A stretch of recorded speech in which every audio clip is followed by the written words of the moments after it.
welcome back to Last Red RPGs. Today we are going through Abomination Vaults. We kind of started taking a tour of the module on yesterday. Um, and so we're going to go ahead and take a look and see what we got with it. A little more in depth today. Yesterday I was still feeling a little under the weather from a cold I picked up. Um, so yeah, let's go ahead and look further into this and see what else we got with it. Um, so once again, we're back on the landing page here for Abomination Vaults. Again, beautiful art. Um, I love how they kind of made it look like it was an actual picture with the shadowing of a gull right here. Um, so let's go ahead and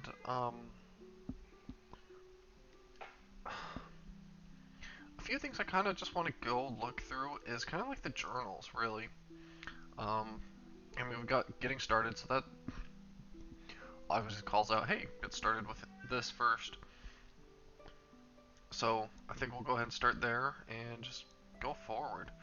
Right now I am using the playlists from Abomination Vaults. This one is the Atari music. Uh, First track that was playing is Memory of the Rose Guard. Second one that is currently playing is Placid Seaside. Um, I am curious about these playlists that are playing all at once. So um, I'll try those out later, but just because of how much I have to down the volume on these, um, and it looks like, yeah, they're at different levels. I'm gonna have to play with those a little bit, so I'm just gonna hold off on playing those ones quite yet. But I'll take a look at some of the other musics, um, just because it sounds nice to have. Um, in fact, we'll go ahead and try this one here. A Dark Memory from the Portal Chamber.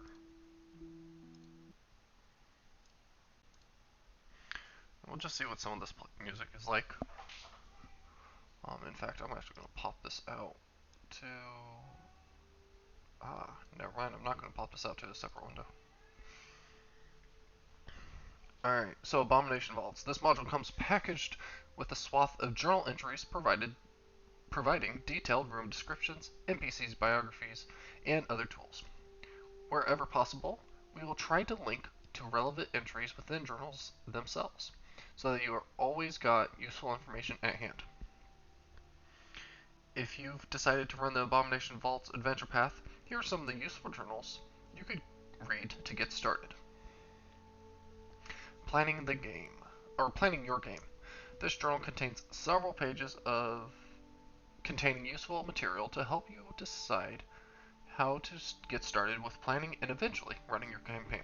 So this is probably what we'll want to really take a look at, is planning your game. You can read about the suggested advancement rules in Advancement and scan the chapter synopsis section for a brief rundown of the events of the adventure. The exploration encounters and using audio pages contain advice on how to read the journals and how to use the information they contain. When you're ready to jump in, move on to beginning the adventure to start chapter 1, A Light in the Fog. Okay, so that sounds really helpful. Adventure Toolbox. Now, I've already taken a look at a few other adventures, 3 one-shots that they've released, Pathfinder's released, and the Adventure Toolbox has been really, really interesting because it's been really contained and useful. So for them to be consistent with how they release things is very helpful and nice to have. Um, so, if you'd like to learn more about Atari's past and the history of Gauntlet, the campaign background handout contains a timeline of critical dates and events, as well as several pages containing a detailed view of local history and events. Okay, that's right, because Pathfinder and Paizo are very good about keeping everything contained within one world and having a detailed timeline of things. So this is helpful. The town of Atari, as it is today, is best presented by the Atari Gazetteer, and the Atari Locations Journal has a description of each major location in the town, with information about the NPCs that can be found here. You can also read about the story's most important characters in the Character Biographies Journal to help you flesh out their motivations and past. Okay, cool. Using this content. If you ever see a box like this one, with the Foundry little symbol and everything, that means we have advice on how best to make use of this module and its content. The header will include links to relevant journals, journal articles, items, and so on. For instance, this one here, the ones listed here, okay, continue this explanation. Click on each one to learn about a different type of box, just like this one, that you'll see in the journals to come. Now, here's kind of where it gets to being a bit much, because it's like, okay, I should click on these, right? Right now? Or should I just keep going? But if you look at the pages, we have Getting Started, which is this whole section. The next quote-unquote page is Into the Adventure, which is this right here, which isn't very big. And then we have the chapter synopsis, and then Advancement, and then we have Exploration, and Encounters, Treasure, Audio, and then there's Keys, which is not mentioned anywhere on here. So I think I'm just going to keep going, because we do hit all those things going down the list. But using this content that with this little header, that's very cool to see. I do like that you click on the art and then it pops up and you reveal it to show it to players. That's very good art. Good. That's very well made. So, into the adventure. We've already covered the journals, which cover background information on the campaign and general advice on how to use this module. The last set of journals, then, are the actual adventure itself. The Abomination Vaults journal contains all essential story and plot events for each chapter, arranged in chronological order. In addition, every floor of the dungeon has a dedicated journal entry which includes room-by-room descriptions and detail every creature, event, or item that the players might find within. Each of these can be found in the Locations folder in your Sidebar's Journal tab, which also include a similar treatment for the town of Atari itself, covering major landmarks, shops, and characters within the town. Content warning. Again, they already showed us this content warning when we were looking at downloading all this content, but while Abomination Vaults contains typical Pathfinder action and adventure, it presents themes of suicide, ableism, body horror, and human experimentation. Before you begin, understand that player consent, including that of the Game Master, is vital to a safe and fun play experience for everyone. You should talk with your players before beginning and modify descriptions or scenarios as appropriate. That is a very important content warning to have, because you never know what might trigger someone. I mean, sometimes your group will say, yeah, we're totally fine, we can go with this, it's not going to be an issue. But then you get into the game, and then you start describing something, and then it triggers something. Or someone's had an experience since they've said, yeah, it's fine. So yeah, just, it's always good to have that content warning. I even have a module enabled to help with that, and it's raise my hand. And so you click it. I have it so it doesn't. Oh, there we go. So all that happens, where I'll get a notification banner across the top, and then eventually I'll get this little hand that pops up, both middle screen and on the side. I do need to go into the settings. Actually, let's just go ahead and do that right now, because I want raise my hand to only for the GM.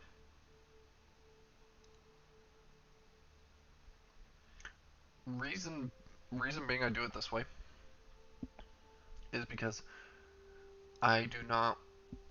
Actually, I don't even need the message in the chat log here. The reason why I like this is because, oh,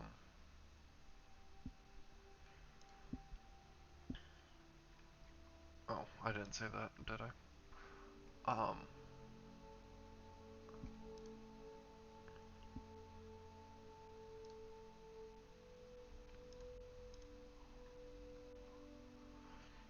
The reason why I like this is because it makes it so that um, it pops up for the GM and it says, hey, stop, don't continue, or hey, I need to speak. Um, it's just a way for the players to notify the GM. So it's a very important safety tool.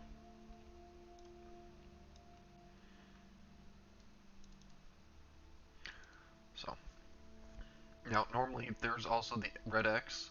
I find the red X is more of a disturbance than raise my hand. Um, and really, the red X should be more of a disturbance. Um, but everyone just clicks it to goof around or on accident, so it's not actually helpful. Alright, chapter synopsis. Oh, we got quite a few chapters here. How many chapters are we looking at? 10 chapters? Oh, that's not too bad, actually. Um, so, A Light in the Fog. I was going to say, it looks like most of these are written by James Jacobs, but it looks like chapter 5 we see Vanessa Hoskins kind of starts to take over, and then Stephen Steffen, Randy McFarland finishes it out. So, uh, those three authors. Um, so, um, we've got our little chapter heading um, by who it's written by, a description, a synopsis, what the advancement should look like, and milestone, what happens as a result of such. So,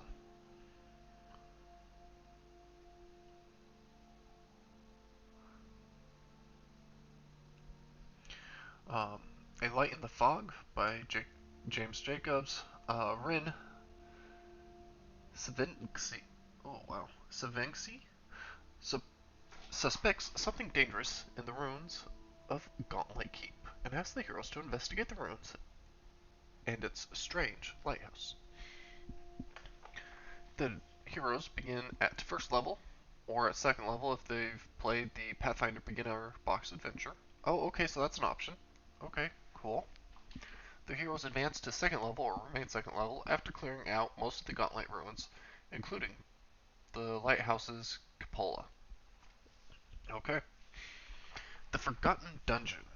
Gauntlet's dread beam animates the dead in Otari's graveyard, and the heroes must help quell the undead uprising and return to the dungeon.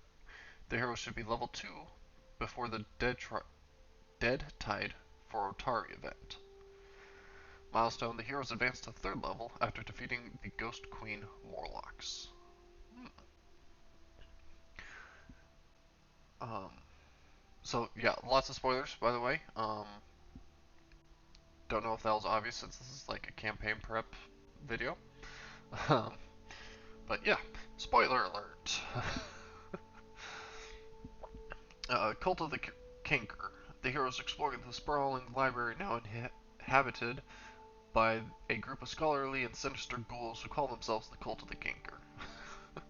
Heroes should be 3rd level upon entering the library. The heroes advance to 4th level after defeating the Cult of the Kinker.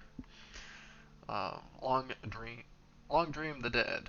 After the heroes encounter the ghost of Atari Ivashti, they receive a dire warning about what lies even deeper in the Abomination Vaults. The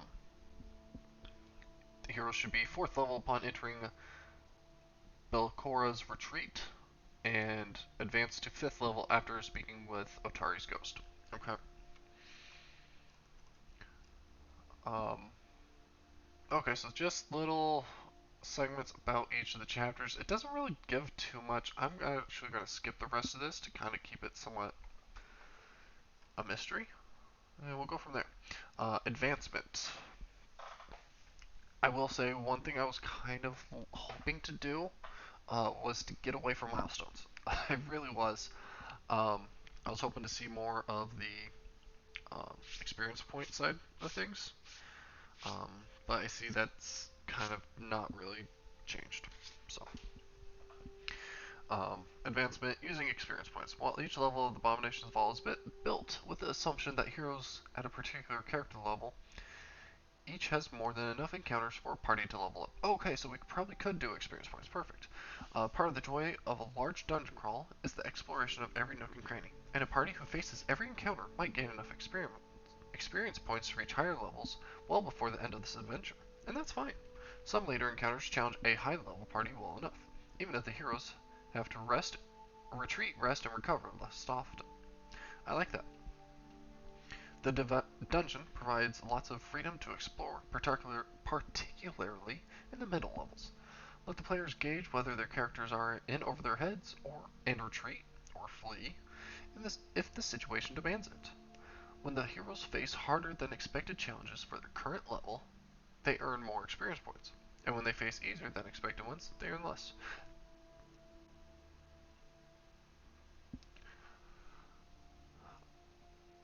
I don't know how they've set this up, but I'm really liking it so far.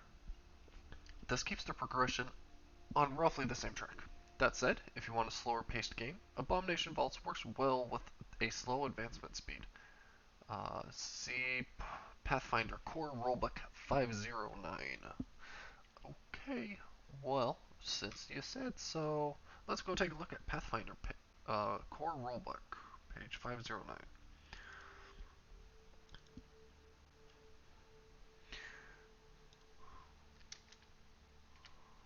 And let's see here. There we go. Um, yeah, we'll go ahead and throw this over here. Alright, advancement speeds. Alright. By varying the amount of experience points it takes to gain a level, you can change how quickly characters gain power. The game rules assume a group playing with standard advancement. Fast advancement works best when you know you won't be playing a very long campaign and want to accomplish as much as quickly as possible. Slow advancement works best for a graded campaign where all progress is hard won. That's kind of what I run. You can alter XP from one adventure to the next to get a different feel. Ooh. During a street level murder mystery and travel through a haunted wilderness, you might use slow advancement. When the PCs reach the dungeon, you might switch to standard or fast advancement. The values between are just examples. You can even use values even higher or lower. And then they also give the story-based leveling. If you don't want to deal with the managing and handing out XP, or if you don't want to have progression based solely on events in the story, you can ignore XP process entirely and simply decide when the characters level up, aka milestones. Generally, the character should gain a level every 3 to 4 game sessions just after the most appropriate big event that happens during this time, such as defeating a significant villain or achieving a major goal. Now, see, this would have been helpful for when I was first starting out. Um, I think I had a group at level 8 for like 10 sessions. Actually, level 8's about where they always stall out for me, which is interesting because, like, my current group, we're running Curse of Strahd. We've been playing for 16, almost 17 months now, and um, this last summer they were level 8. They went into a temple, and real world time they were there for like 3 months at level 8 or 9, just stuck going through this temple. And I was like, shoot, you guys leveled up right before you came in, and you really haven't done much to hit your milestones because we're doing something like milestone experience points where you have to do certain things to get experience points or hit certain milestones for experience points, and those experience. Yeah. Anyways, um, I I think what I really want to do is do the advancement speed or advancement using experience points on this one. So we'll see how that goes. All right. using milestones. Story-based progression can be a bit tricky for a giant dungeon crawl since the heroes can move between levels through multiple routes. If you prefer story-based progression rather than automatically allowing the heroes to level up simply because they quickly reached a lower dungeon level, consider requiring them to complete specific milestones to level up. Um, as detailed in the advancement section of the chapter synopsis. Okay, see, um, I again, I'm really starting to love Pathfinder because it is simply making it, hey, we're gonna give you this and this. You can tweak it with this, or you can do it completely differently. And they're making it very easy to do any of that, which is amazing. Now, granted, I'm coming over from D&D. D&D was not this easy. It was actually a struggle. So, I'm very much loving how Pathfinder and Paizo has set this up. It is very welcoming and very simplistic. Now, from the beginner box, and this is a nice thing too. You can jump in from the beginner box into this. Yeah, Wizards of the Coast doesn't do this. Oh, you played the beginner box? Great, go find a new adventure. Wait, I want to play with this character. Find a new adventure. Well, that sucks. Alright. That and the beginner box for Pathfinder, it's just a level 1 shot from my understanding. So it's very easy to do it. Takes, I think what they said on the box was like 40 to 50 minutes or something like that. And I'm like, that's that's the beginner box? That's quick. That's fast. That's easy. That's nice. Whereas D&D's beginner box, the starter set, the original one, Lost Mines of Phandelver, you're talking 5-6 sessions, and that's like 4 hours each. So 20 plus hours for an introductory thing. Like, which one do you think is gonna hook more people? I'm thinking the Pathfinder beginner box. So already I'm just like, I'm wishing I got into Pathfinder a lot sooner. That's where I'm at. So, if you started the heroes' careers with the Pathfinder beginner box and the adventure Menace under Otari, your heroes already know about Otari. They're also already level 2. You don't need to make any adjustments to this adventure, as the second level characters can begin it without any trouble. Don't allow them to level up to the third level until they've substantially cleared the dangers in both the upper 2 dungeon levels. So, kind of just a little warning, hey, if you level them up past level 2 before this point, it's going to get a little too easy. That's perfect. I love it. Alright, exploration. Oh, I love this. Little magnifying glass. I like this. You should take note of what the players have their characters generally do as they explore. You can find a list of exploration activities in the Pathfinder core rulebook or by filtering for the exploration trait in the Actions tab of the Compendium browser. Or you can just ask each player to describe what their character does and decide what exploratory activity best fits their description. Now, so, Compendium browser. What they're talking about is down here. And I gotta say, this is a freaking awesome item. Alright, so we go into here. We're gonna go into actions. I wish I could make this just a touch. Well, let's just make it bigger, I guess. So, we're gonna hide the rest of this. We're gonna read this. And this is awesome that it has all the actions. I mean, you can see it takes 1 action, reaction, 2 actions. Oh, that symbol I do not know. Um, Free action, your full turn, because that's a 3 action activity. Um, yeah, this empty box is a new one to me. I haven't seen that one before, so I'll have to read a bit more on that. But it looks like they have everything. So let's see here. Source, no. Traits, no. Oh, wait, traits. That's what we're looking for. We are looking for the exploration trait.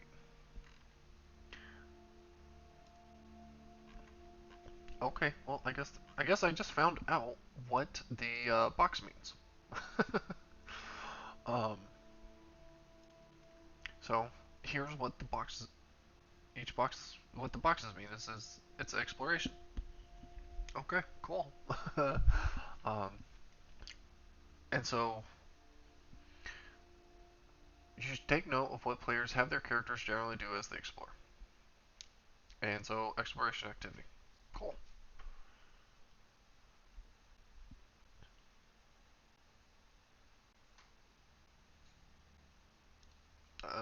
That's just the group at Paizo who's working on for the Foundry. They're doing an amazing job. I'm like baffled at how much effort and work's been put into this. Um, Honestly, if Wizards of the Coast put some effort into third party creators like this, they probably wouldn't find themselves in this kind of situation. But we're not here to talk about them. We're off to better things as is. So, exploration boxes.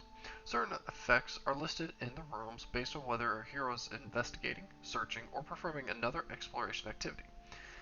These effects are marked by special callout boxes, such as the example below. Okay, so if someone's searching or investigating, and if we click on these, it pops up with the details. So investigate. You seek out information about the surroundings while traveling at half speed. Use the recall knowledge as a secret check. Ooh, oh. Oh. Okay.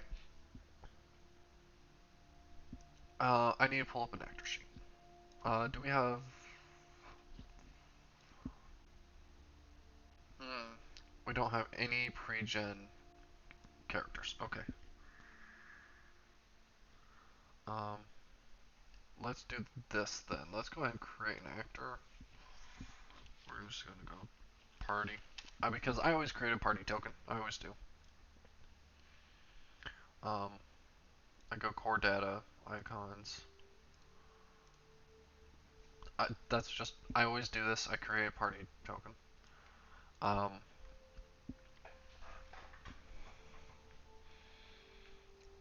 let's see here. Where, and I've got to get familiar with these character sheets because it's a new system. It really is. And so it's all brand new. It's very intriguing, but also they have set it up so well that there's no reason not to. Okay. So like I want investigation on this character sheet. So here's my problem.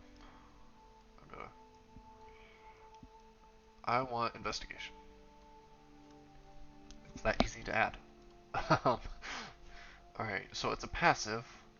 Use your recall knowledge. Okay, so how do I roll recall knowledge? I would assume it's somewhere under some sort of skill. Um, but I am not finding. Oh, okay, here we go.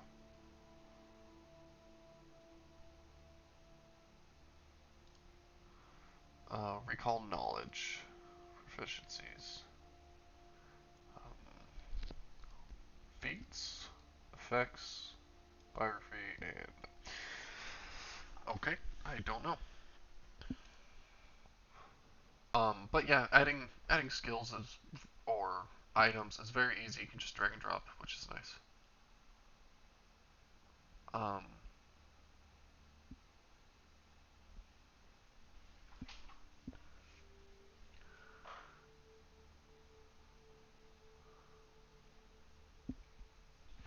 Now, so I'm gonna have to figure out a little more about these skills. Oh, recalls knowledge is another action. Okay, well, let's go ahead. Thank you, uh, Cowley.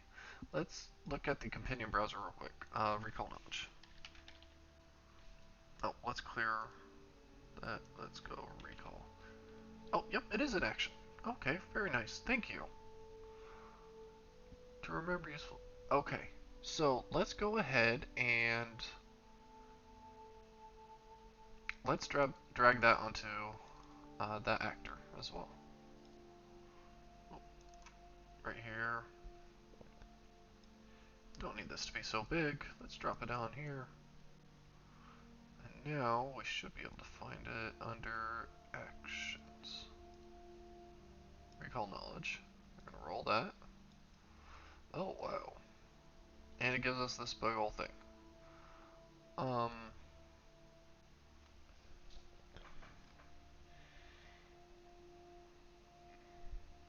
Okay.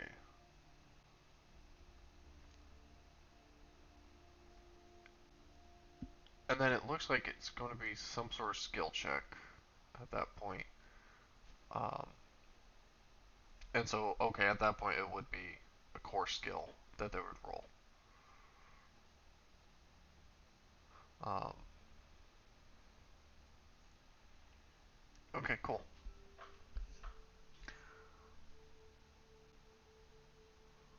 Well, thanks for pointing that out. Yeah, I'm definitely going to be looking at all these different actions. To me, it's very interesting that so many things are an action, but it makes sense because it just keeps it all lined up very easily to follow. So, thank you for pointing that out. Um,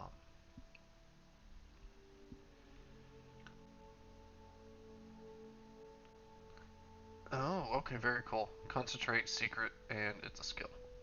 I love how it has all these different tags. Nice. I'm familiar with Foundry. I've been using it since version 7. But Pathfinder, I'm switching over from 5e. That's where I'm at with it. Um, so, but the Abomination Vaults, I picked it up with the Humble Bundle. I'm sure many people did, and so I am trying to go through it, see how it is. I have a group that once we finish up Curse of Strahd with 5th edition, we're gonna jump over and we're gonna try this out. So, oh nice.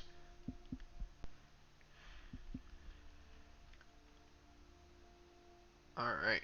Um, Alright, exploration boxes. Certain effects are listed in the rooms based on whether a hero is investigating, searching, or performing another exploration activity.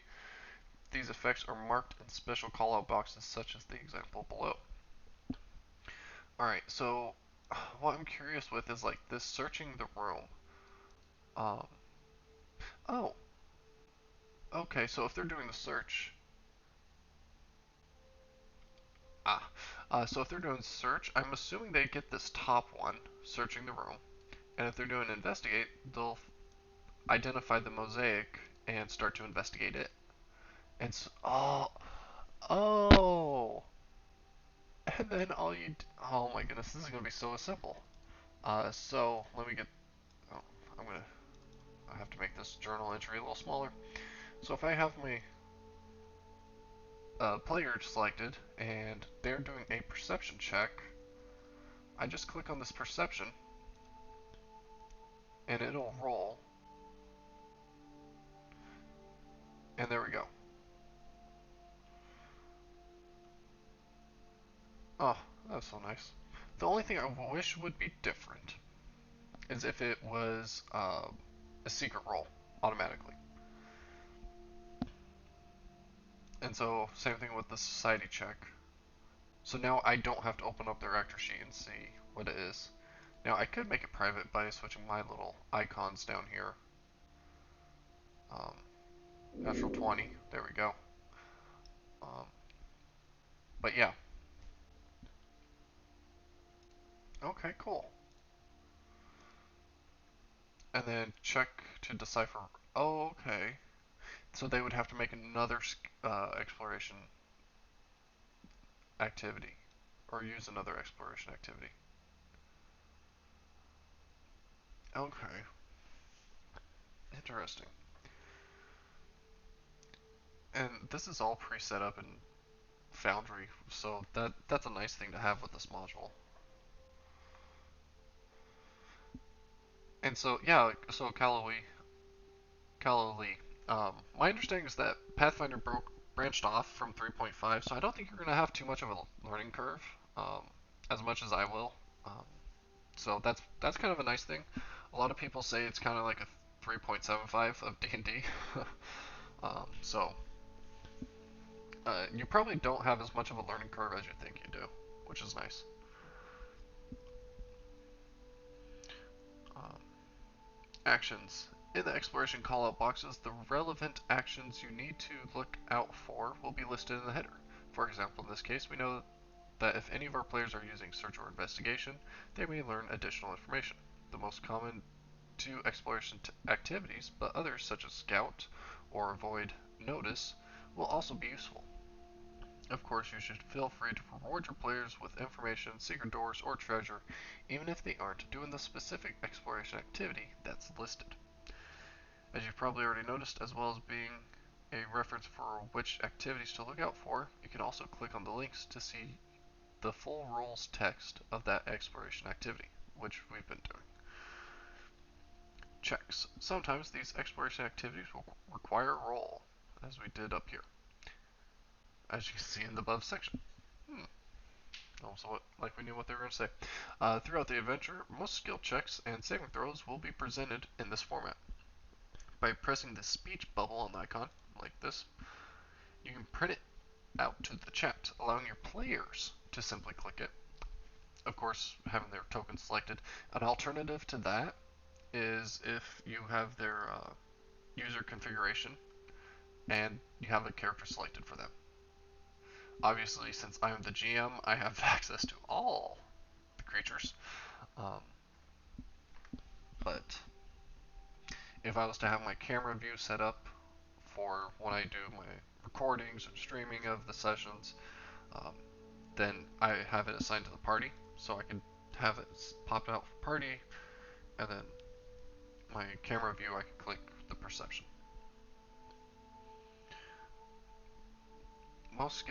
Throughout the adventure, most skill checks and saving throws will be presented in this format. By pressing the speech bubble icon, okay, we said that, allowing your players to click it to roll a check. This is quite optional, but can be a handy way to tell degrees of success at a glance. Sometimes, however, a character who searches a room will find something as long as they simply spend the time to do so. Which is also fair, because sometimes it's not a matter of finding it immediately as much as, hey, I spent the time looking for it. Which is fair. And I mean, kind of the situation of picking a lock. Unless you critically fail, which is possible in Pathfinder, um, you're eventually going to pick the lock. Even I can, a person who's got no experience picking locks. If I'm given the tools and told, hey, you need to go pick this lock, I can pick it. It might take me about 10 hours, but it'll get picked. Hopefully it only takes me half an hour. If it takes longer than half an hour, I'm going to say screw it. Try another way of getting through the door. Oh, here we go. Some beautiful Pathfinder art. Oh my goodness, this is awesome stuff. Uh, This is very cool. I love the art that Paizo puts together for their resources. It's excellent. Um, and they're consistent with their characters, which is great to see. That way you kind of have a continuing story almost. As they, your characters, explore the Abomination Vaults, the heroes will inevitably come across foes that must be defeated in order to save Otari, or even Absalom itself. When they do, they enter an encounter. Alright. Encounter boxes. When reading the area description, you will often come across rooms containing creatures which the players may end up fighting. In those places, encounter boxes such as these will contain all the information you need to run the encounter. Of course, not every encounter has to end in combat. Many are optional or provide the heroes with the opportunity for diplomacy. Just because it's in one of these boxes, it does not mean that a creature could not be reasoned with or eventually become an ally. Ooh, that's a good point. Um, yeah, that is a great point. So, here we've got our encounter, and it says we've got a web lurker, which I'm assuming is a. Oh, nope, I was way off. I was thinking of some sort of spider. But under this tag, we've got an aberration. Okay, very cool. Um, oh, that's not what I wanted. I wanted. There we go. That thing's weird. It's almost a cross of a spider and some sort of creature. That's freaky. That's cool though. So we got a web lurker, and then nooses. Oh, some sort of trap. Okay, okay. A terrifying foe hides in a wait for unsuspecting passersby. The web lurker is hungry, but not reckless. It will run if it realizes the heroes are too much for it to take on. Okay, so this is one thing. Pathfinder, they do a great job of letting you know, hey, this is how the creature's going to act. This is great. They're more than just spiders to worry about. The web lurker has strung 2 nooses to catch unwary adventurers. And so I guess if we look into the web lurker noose, it'll tell us a little more about this. Discreet webbing at throat level snags a creature that walks into it. Okay, very cool. So, uh, your basic trap of, hey, there's a rope tied or set up in the correct spot, something walks through it, I'm pulling it, and it's going to get pulled up. Normally, we do it for like uh, pulling a creature's foot and pulling it up to string it up from a tree. Um, this spider-like being is going to use it for a noose. um, yeah, that's a bit different, but it's very thematic. The creature involved in each encounter are listed in the header for quick access, and their tokens are already placed for you on the map. The header will also tell you whether an encounter is a hazard, haunt, or similar, as well as the encounter's threat rating and experience budget. Okay. Now, I'm curious about how the experience budget works, but I'm sure they'll get into that here. Oh, yep. Next section. Here we go. Note that while the last two are often related, there are cases where the experience budget will vary slightly from what you might expect, especially when there are simple hazards or extremely weak enemies involved. The body text includes a description of the creature's tactics or priorities, as well as other useful information like potential environmental hazards or treasure. In this case, we have the hazards, which includes the nooses. Awarding experience. Although we provide the numbers for you, as always, it's up to you whether you'd like to allocate the players the total experience value of the encounter, or a specific amount based on the threat level, or simply use milestone leveling as detailed in the advancement journal, which we kind of went over already. Now, did we go over that? Encounter boxes, encounter. Oh, interesting. Encounter and Moderate 2 are coming up as pages. Okay, so nothing to worry about there. Same thing with treasure boxes and treasure.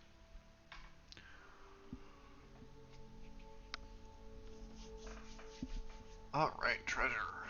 Treasure is always a driving factor for adventures. As the heroes delve into the Abomination Vaults, they may well unearth valuable treasures or powerful magical items. As a rule, All of the treasure that your players can obtain will be listed within the journal entries for the area's descriptions. Items attained through encounters or exploration can usually be found within their respective callout boxes, while other kinds of treasure will have their own box, like this one. At the back of the cave sits a glimmering hoard. Ooh. And within we have a waterlogged chest. Ooh. And a shining longsword nearby. Oh boy. And it's blue. Now, um,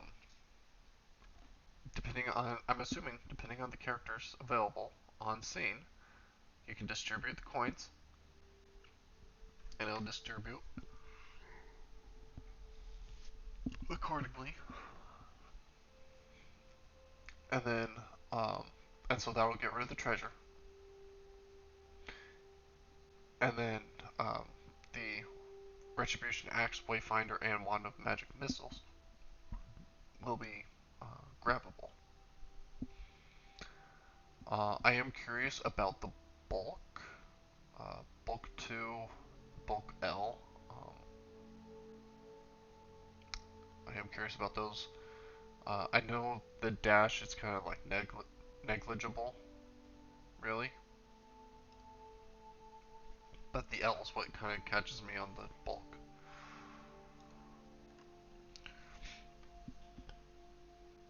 So, handing out items. As you can see, we can link treasure in two different ways. Links which go directly to them, like the longsword above, can simply be dragged right out from the journal onto a player character sheet. In other cases, especially if there is a great number of different items in one place, we will provide loot actors, like the waterlogged chest above. These have tokens which are placed on the scene, hidden by default. They can contain a number of items, and giving these items to your players is as simple as revealing the token. They will be able to open the loot sheet and take items directly from it by dragging them onto their inventories.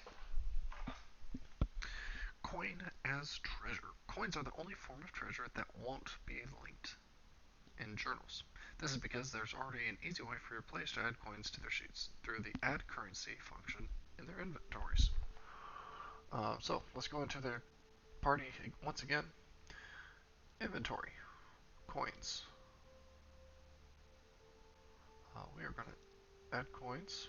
We're going to say 36 gold. Add coins. Now, if I wanted to add more coins, I could add 12 more coins. And we're going to remove coins. We bought something for 40 gold. Remove value, no specific type. Alright, let's do this. We've got 4 platinum. We want to remove...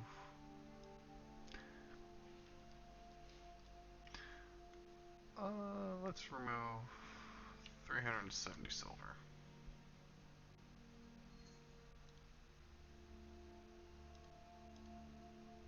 Can't do it unless we click there. So I'm curious why it doesn't have it automatically set to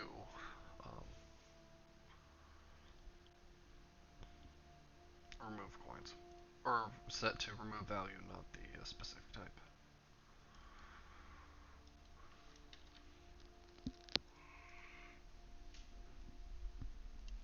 So, all right.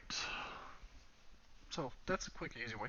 Modifying treasure. If you plan to modify items your players will find, or if you're interested in getting an idea of the sorts of items they may be able to get their hands on, you can look at the list below. This lists all the permanent and consumable magic items from each chapter, not including treasure items, which are only useful in trade. Of course, your players probably won't find every piece of treasure the Abomination Vaults has to offer. That to me right there is a challenge. It's like, oh, we're not going to find them all? Okay, challenge accepted. But I'm the Game Master, so I kind of will find them, but I might not show them to everybody. But I do like that they kind of give a breakdown of the chapters. Um, I do not like how Chapter 9 is broken down. That, to me, is terrible. I will say that. So, there is a part of me that's like, can I edit this? Thank you. Um,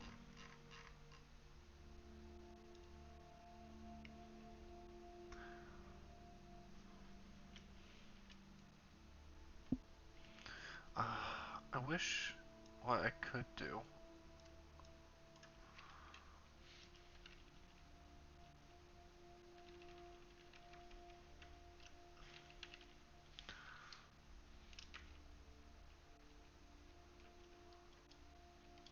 Hmm. Um,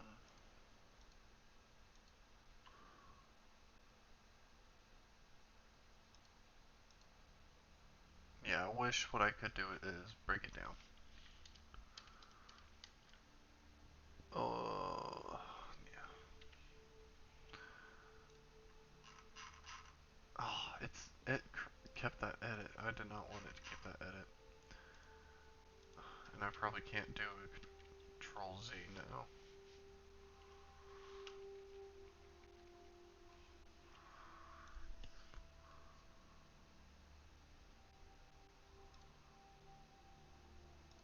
So here's what I'm gonna do.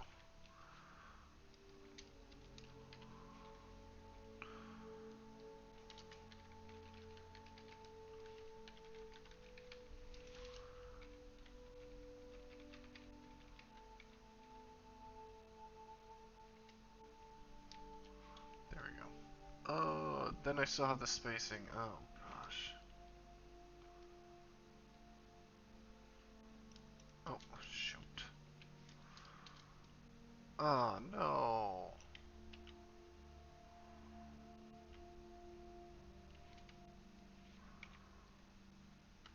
This is terrible. I have screwed up this journal, and I hate that.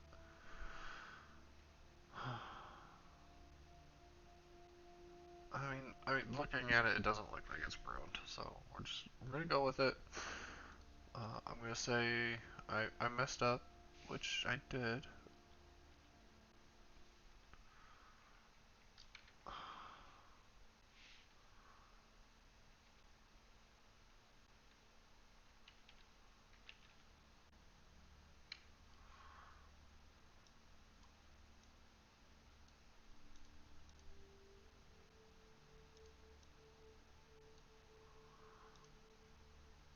Format, paragraph.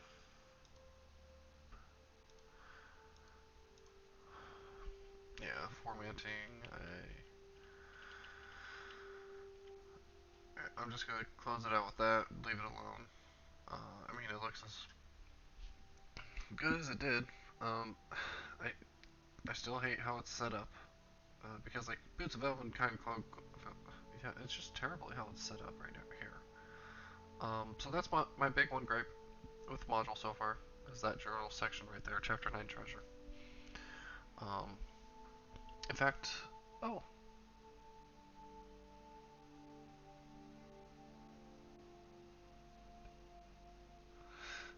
exact change only. Yeah, that does make sense. But most, yeah. Um,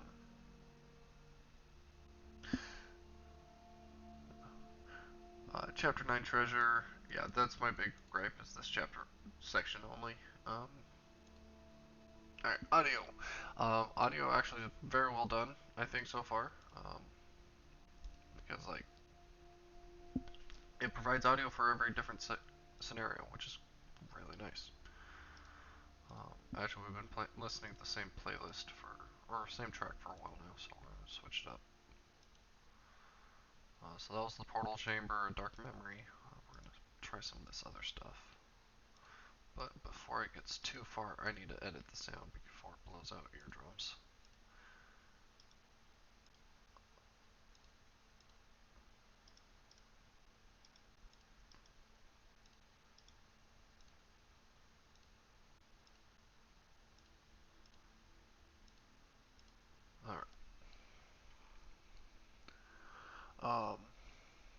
This adventure includes more than 70 different playlists. As we can see, there's quite a number of them. Combat music, exploration music, portal chamber. That's just versatile music. Atari has their playlists. All sounds, musical strings. Okay, so we got more. Did we have the dark memory? Yeah, we did have the dark memory in here. Okay. Huh. Okay. So they repeat some of the tracks a few times, it looks like. Alright, good to know. Major encounter music, good to know. Loops, things that you want looping, so you'll want to have loop sound on. Gauntlet Tower. I would almost think that that is supposed to spell something out. Different sound effects, ambiance for different things. I do know that some of these are used for Otari. But yeah, there's tons and tons and tons of sounds throughout the playlist.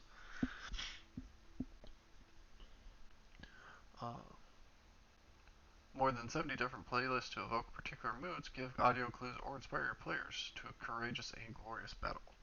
While the playlists have carefully organized in the interest of making them intuitive for use, as with all aspects of running the adventure, preparation is key. Um, and like you saw with the music, I went in and had to edit how loud it played because I know for me listening to it, it would be fine, but um, it blows out people's eardrums, and I can see that with my audio mixer down here. That it would normally be extremely loud and would overpower my voice for speaking. So definitely needs some control on that. So to provide the best audio experience for your players, it is important to be familiar with types of playlists and sounds at your disposal. Also 100% true.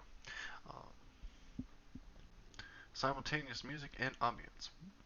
We did not provide music or preset soundscapes for the average combat, but there are musical atmospheres pre-configured for particular map regions. These can be identified with reasonable ease by matching the name of the journal entry for an area. While these entries are not named to match exactly, it should be clear which is which. Most scenes have several key musical themes tied with ambience tracks, each balanced carefully and set to play simultaneously in order to build the soundscape for that area. If you find the music or soundscape is becoming repetitive, the playlist folder All Floors contains music and ambience you can use to bring a different feeling to an area. Alright, so let's see here. Playlist folder All Floors. Well, I don't see that. Let's see here. All floors. Nope.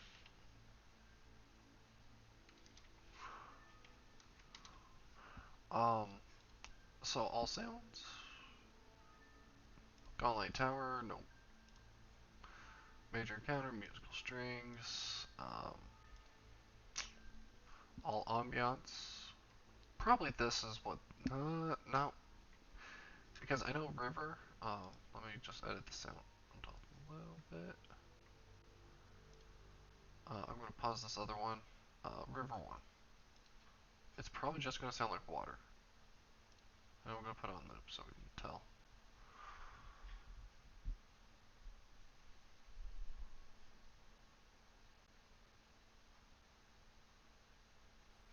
Okay, here we go.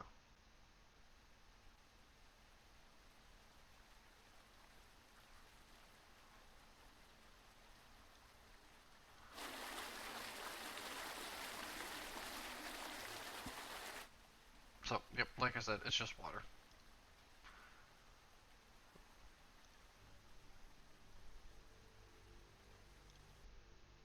Um, so there's like if you're in the middle of a dungeon and then you hear that, it's like not quite right. So I don't know where this folder all floors is at. I'm not seeing it. I see all sounds. Um, but again, there's different playlists within that. You have musical strings, major encounters, loops, Gauntlet Tower.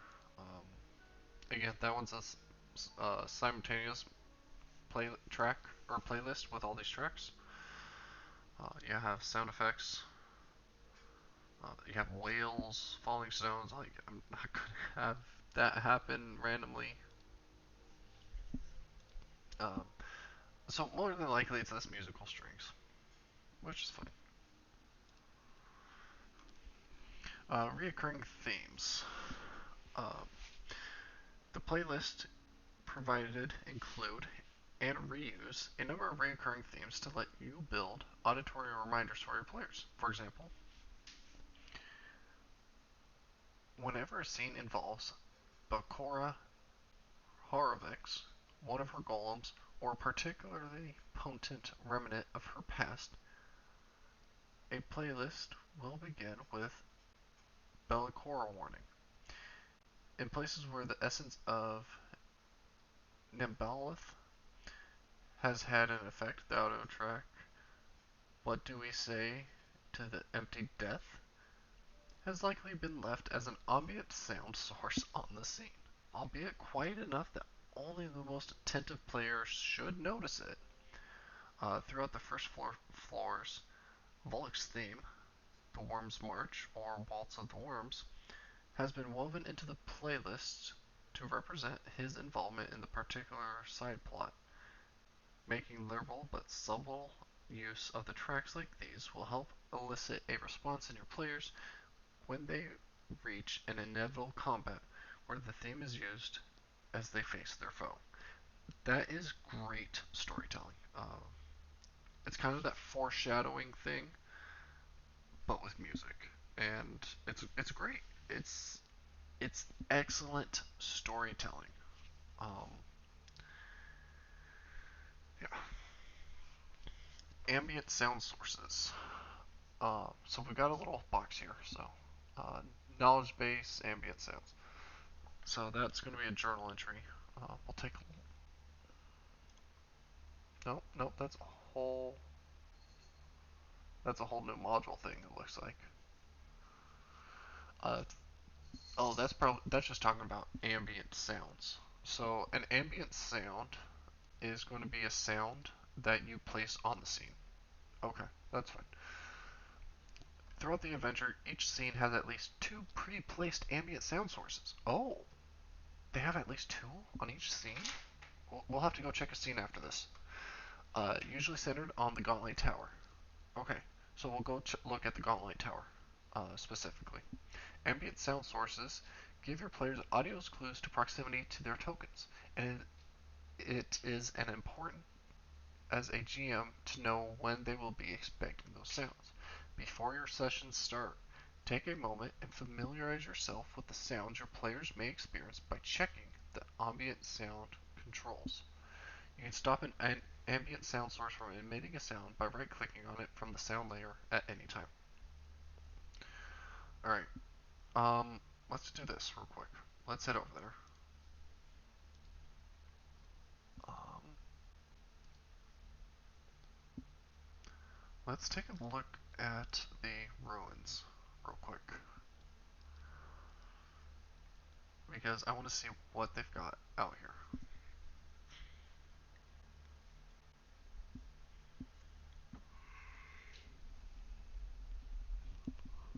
Now, I kind of pointed this out yesterday, but there is a lot of data from this module for Abomination Vaults. That being said, it takes a while for everything to load. I would have been smart. If I was smart about it, I would have preloaded the scene, but I didn't. Oh well.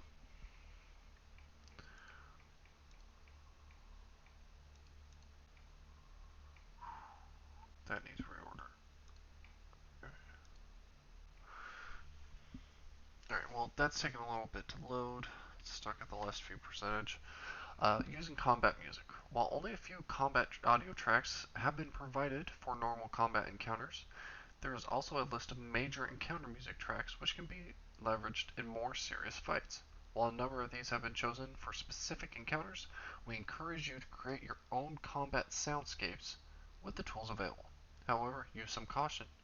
Due to the use of recurring themes, as mentioned above, or exposure to particular tracks may have a negative effect on the sound experience for the adventure. Always know what your players are going to hear and how loudly before you play it. Whoa. Alright. Oh, hey. Thanks, Lucky Lucky. Really appreciate the follow. That caught me off guard. That was a new thing I put in, and you're the first one, so thank you.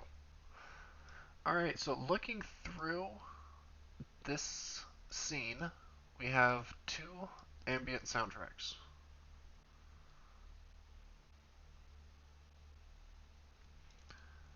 Um, so what I'm going to go ahead and do is I'm going to go ahead and drop the party token actor that we created. I'm going to drop it in here. I'm just going to drop it in on the staircase.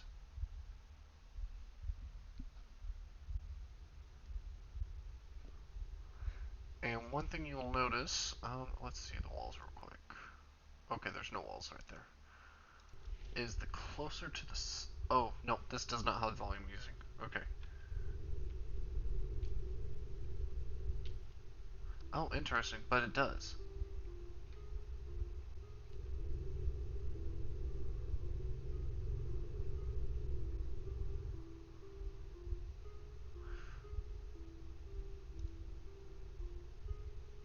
I love how mysterious tension came on while we were doing this. It makes it that much more dramatic. Um, but it actually it fit perfectly for the scene. So that's cool. Alright, so we got that area. So let's see.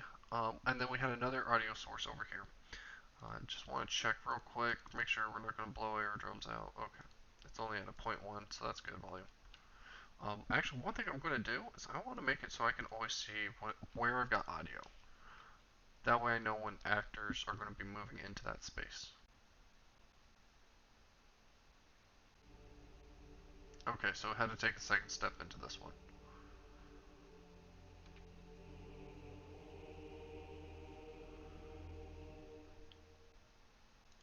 So what I'm actually going to do, I'm going to change the radius to 20 feet. Well, that's 120. Let's change it to 20. Just because it didn't really start at that 15 foot like it was supposed to. Okay, I can slightly hear it now. But like, when you're at the very edge, right here, you cannot hear it at all.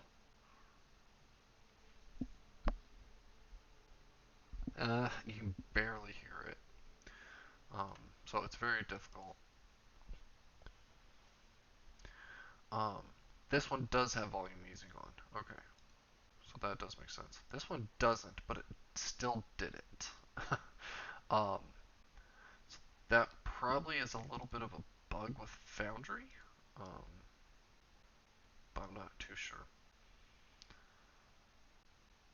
Um, it looks like we got a creature out there. Alright, cool.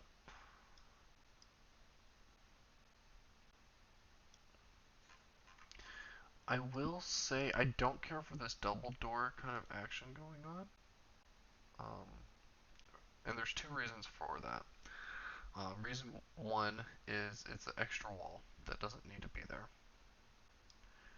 Reason two um, is now you've got, well, really, I mean, it's a good little thing, but it's just kind of also a nuisance detail. What I would rather do is have a single door all the way across, and then, um, and I should, oh, gosh, I hate when they do that. I also would do is this ethereal curtain wall, and I would put that right there. Um, That way, when a door's opened, oh, let me pull the party back over there. Let's see here. Let's open the door because now you got that little ethereal wall and all that good stuff.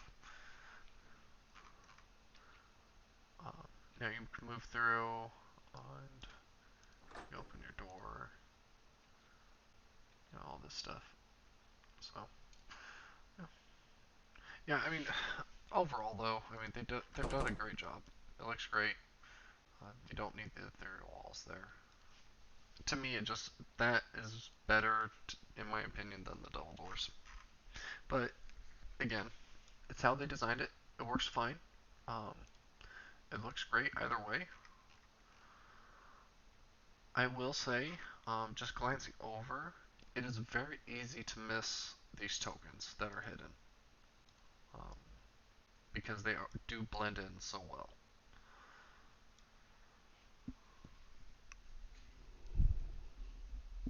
I do understand that they don't want to have them automatically visible when players walk in, um, but I would like if there was some way um, that you can make them a little more visible to the DM. So let's go ahead and oh wow, oh a hazard, very cool, nice. All right, let's go ahead. Let's keep going with the journal. See what we got. Um, yeah, so always test your music. Um, like right now for me, I went through right now and it sounded good to me. I got my ambient music volume at the max. My interface is not at the max. I should have it at the max just for testing purposes. Um, and it sounded good. Um, using ambient silence. This is also a good thing to use. There are a few key places using playlists that do not come coupled with music by design. These are meant to give the GM opportunity to use the silence as a cue of danger in of itself. To maximize the impact, you're encouraged to use the pause button on the playlist to bring your players warning of an imminent danger or a feeling of being watched. That is another great clue, or great storytelling aspect, is silence. Um, yeah. In the depths of the Abomination Vaults, there are dangers around every corner, and sometimes a well-placed silence can be enough to make your players consider turning back. Uh, I love doing this with my Curse of Strahd group. Of course, Curse of Strahd is meant to be gothic horror, and so many people don't like Curse of Strahd because it doesn't have that punch. Um, I don't think my players feel that way. But it really doesn't. It's like, hey, we're gonna go slay a vampire, happy, cheery.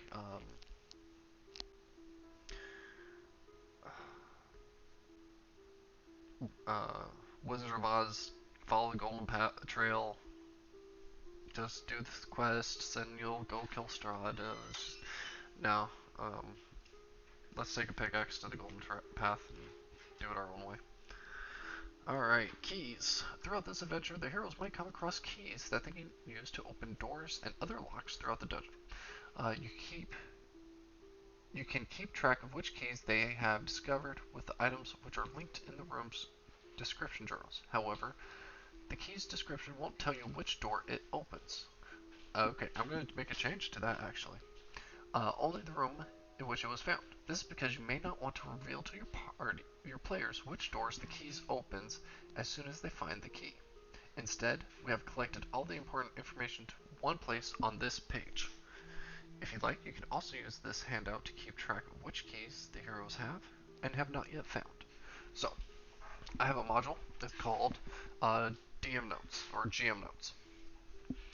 Um, so what I'm going to do, I'm going to go with the keys, which are all right here as well, and I'm going to drag their, so what I'm going to do, like, I'll start with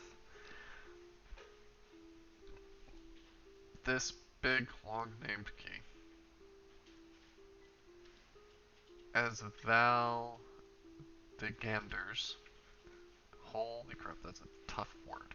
As Valvigander's key. Right here's my GM notes. I'm going to take that. I'm going to edit it. And what I'm going to do is I'm going to drop these journals in. Actually, hold on. No, I want to time out. We're going to do this first, actually. We're going to make a table. And it's just going to be a 2x2. It's nothing special. Found in area. And then we've got opens lock in area. Alright, there we go.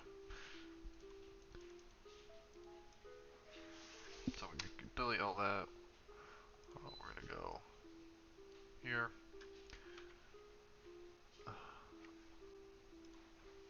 And then we're gonna go.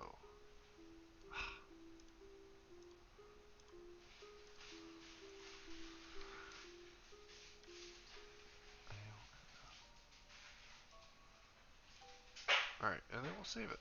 And we'll take a look. Alright, so we need to edit this a little bit just because we need it a little more centered. Because how that's spaced right now just does not work. And it doesn't want to let me square it up a little more nicely. That's not nice. There we go. Come on now. Alright, let's see how that works. There we go. And so there's the GM notes for that key. And so we know where it's found, we know what area it opens. Actually, even better yet, and I wish they would have done this, we don't even need that. I'm going to take all that information, I'm going to cut it out. I'm not going to use GM notes. I'm just going to paste it right here. Block, inline, nope. Custom, secret. There we go. And we're going to head and save that.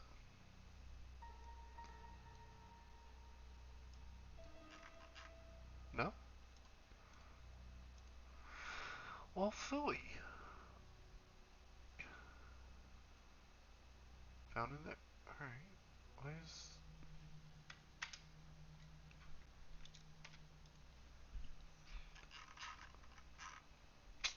Nope, that's not working. Okay, cool. That's disappointing. So, I guess we are using the GM notes. That's fine.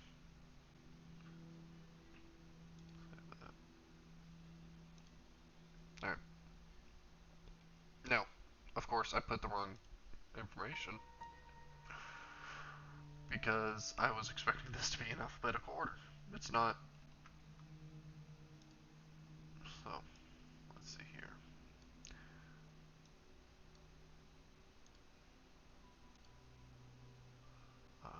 We can move this over here so we don't have to keep.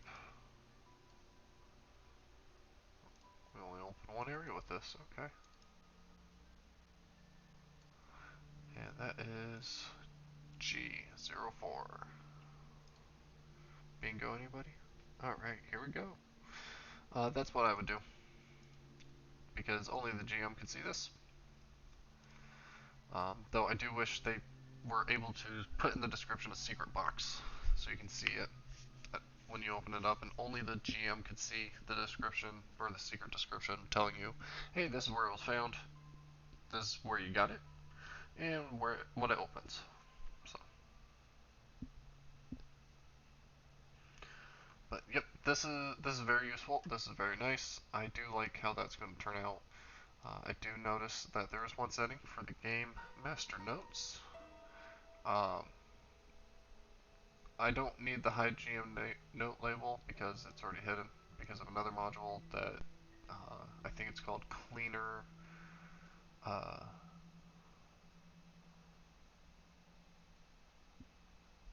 oh, let's see here. Cleaner sheet titleware. It's pretty straightforward. It compacts all the icons. And then, so I'm going to change the color. So let's go back into the key with the stupid long name as Valgar's as Val Vigander's key. Holy cow, that's gonna be a tough one. As you can see now, the icon's green, indicating that there's a note there. Now, if we pull up the four-pronged key, we see that it's just a clipboard, um, whereas as Val Vigander's is a green with a checkbox. So both are indicators that there's a GM note. So, yeah, that's what I've got for today. We've gone over the getting started journal.